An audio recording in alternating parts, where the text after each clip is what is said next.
Hey guys, today I'm going to show you how to make a virus using Notepad. This virus will create thousands of folders in the desktop, and till the virus isn't stopped, the virus will continue to make folders in the desktop.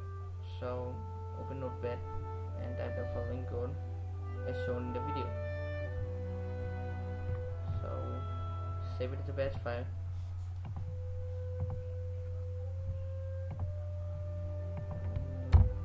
Name anything you want, and I'm gonna name it anything, and save it as all files. And if you want, then you can convert it to exe files.